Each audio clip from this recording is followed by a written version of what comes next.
At yan na ang araw mo. Okay.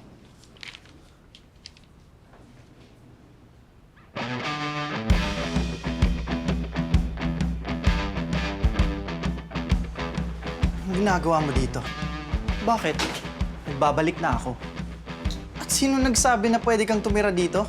Ay, bakit? Sa itong bahay na to? Nakapangalan sa'yo? Wala akong pakialam. Kunting kahihiya naman, JC. Dahil sa'yo, bakit na-aksidente si Mama? At talagang sa akin mo talaga sinisisi no? Ano namang kinalaman ko sa aksidente ni Mama? Galit ka lang sa akin Dahil bakla yung kakambal mo. Sa ayaw at sa gusto mo, babalik ako dito at dito ako titira. Okay? Opo, teka lang ba? Saan ka pupunta? Wala kang karapatan para umakyat dyan. Okay? Hindi mo nga to din bahay, no? Kaya, tumigil ka nga dyan. Teka nga lang! Hoy! Nakausap kita! Dito ka! Dito ka nga ba din ka? Ano ba? Nakausap kita! Bitawan mo ako! Sabi pa ba? Sabi ko talaga, sir! Bitawan mo ako! Teka dito! Sir!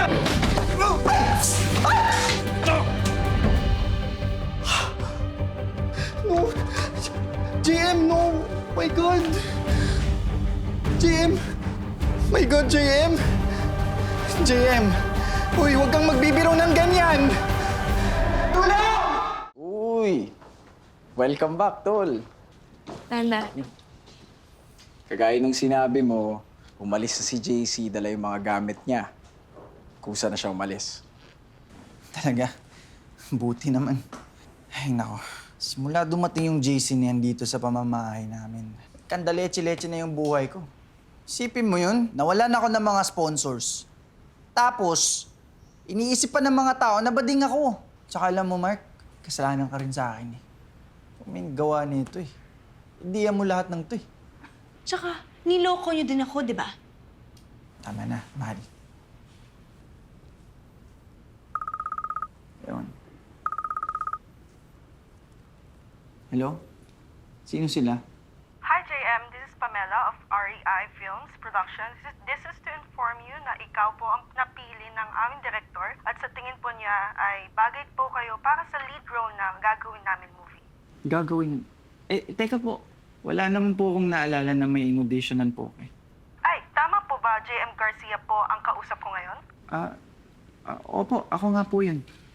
Okay po. Akala ko wrong number. So, tama po. Kayo nga po ito. Hi, I am JM. I'm 25 and I stand by me. Marami na rin akong naging project na naging stunt ako. Sana, piliin niyo ako.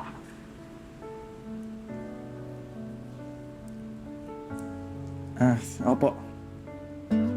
Ako nga po yan. It's okay po. So, bali magte-text na lang po ako ng complete details kung kailan po kayo i-meet in person ng aming director. Salamat po. Opo. Sige po. Maraming salamat po.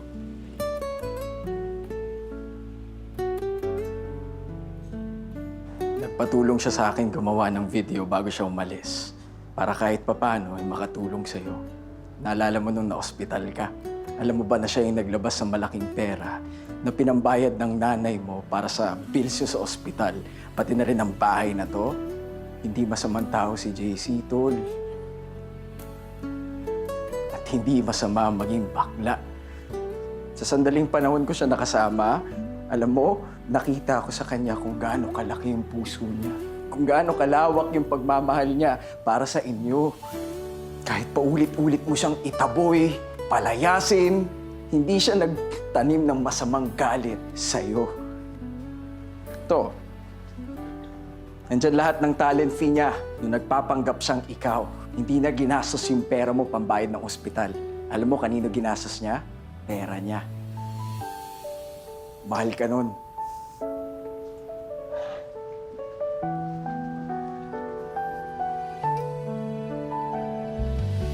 Kambal ko. Sorry.